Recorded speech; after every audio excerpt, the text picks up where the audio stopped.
মরণব্যাধি ক্যান্সারের কাছে হেরে গেলেন রবীন্দ্রসঙ্গীতের কিংবদন্তি শিল্পী পাপিয়া সারোয়ার।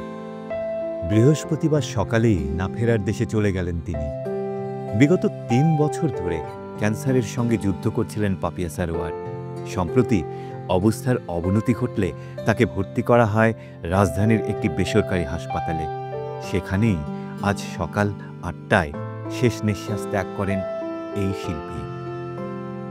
পাপিয়া সারোয়ার মূলত রবীন্দ্রসঙ্গীত শিল্পী হলেও আধুনিক গানেও সফল তিনি। নাই টেলিফোন, নাই রে পিয়ন, নাই রে টেলিগ্রাম, এই গানটি তাকে আপা মোর বাংলা গানের শ্রোতাদের কাছে জনপ্রিয়তা দিয়েছে।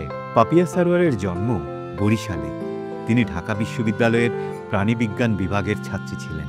১৯৭৩ সালে ভারত সরকারের বৃত্তি নিয়ে শান্তিনিকেতনে বিশ্বভারতী বিশ্ববিদ্যালয়ে রবীন্দ্রসঙ্গীতের ডিগ্রি নিতে সে দেশে যান। বাংলাদেশ স্বাধীন হওয়ার পর তিনিই প্রথম ভারত সরকারের বৃত্তি নিয়ে সেখানে স্নাতক করার সুযোগ পান। তার আগে ১৯৬৬ সালে ছায়ানটে ওয়াহিদুল হক, সঞ্জিদা খাতুন ও জাহিদুর রহিমের কাছে এবং পরে বুলবুল ললিতকলা একাডেমিতে সঙ্গীতের দীক্ষা নেন তিনি। ১৯৯৬ সালে গীতসুধা নামে একটি গানের দল প্রতিষ্ঠা করেছিলেন তিনি। দীর্ঘ সঙ্গীত জীবনে রবীন্দ্রসঙ্গীতের জন্য অগণিত শ্রোতার ভালোবাসা পেয়েছেন এই শিল্পী।